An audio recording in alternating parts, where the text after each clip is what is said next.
not in the dry season as yet, but we are seeing that change. And as a reminder, December 1st marks the start of the fire season. That is when obviously you need a permit to light an outdoor fire. Out towards December, we tend to get that drying trend into the dry season, and then come January, we'll see a lot more sunshine to come. But the outlook from the Met Office says that we could also be seeing a lot more Saharan dust in the air, along with those long period swells that could bring some choppy to rough seas. So be mindful about that as we head towards late January and going into February. But right now, across the Eastern Caribbean and indeed the Atlantic, there are no systems out there. We do have an area of low pressure, which is basically at the top of the atmosphere, upper level, bringing in some air towards the south and then driving it back up to the north. So it's mostly settled across the Eastern Caribbean for the most part, but it won't stop the occasional clouds from passing through. So across in Tobago, you will see a few of those clouds coming into the main ridge, maybe the slight chance of a shower here, and down towards the afternoon as well, a lot more general cloudiness coming through, but overall the showers should stay away. But not so for southern Trinidad along the south coast, along the Columbus Channel. This is where the moisture will filter through.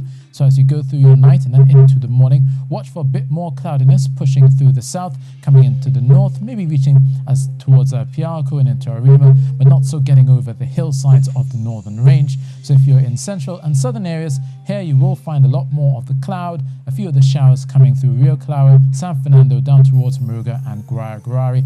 And generally, most of those showers should be on the light side. We could see the occasional moderate shower, especially during the heat of the afternoon. But it will be after a relatively cool night, possibly dipping as low as 21 degrees Celsius in those sheltered valleys, possibly no higher than 32 as you go through Trinidad tomorrow into Tobago, possibly no higher than 31. But conditions will remain tranquil as you go through Thursday and Friday, continuing as well for Trinidad. High pressure is set to be in charge as we go through the end of the working week. Shows to be mostly sunny skies here as well. For those heading offshore, those long northeasterly swells are likely as we go through Tuesday, 11 seconds, with only a slight to moderate chop, 1.5 meters to the Caribbean, probably pushing 2 meters as you get towards the Atlantic. And then there's only one high tide tomorrow at noon.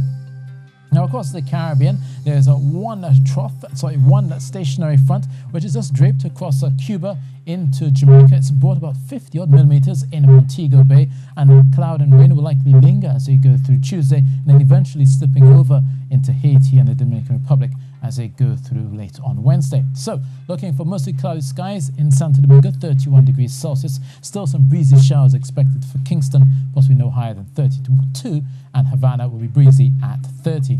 Similarly, across the eastern Caribbean, you would see a mixture of sunshine and showers up towards the Leeward Islands, but the sunshine will be there, especially for St. Lucia, with only a few clouds slipping south into St. George's, Grenada as well, possibly no higher than 31, and down towards Georgetown. Still occasional clouds, especially building off the Atlantic, with a lot more cloudiness to come as they go through Tuesday and Wednesday. So that's your weather, and that's it from me.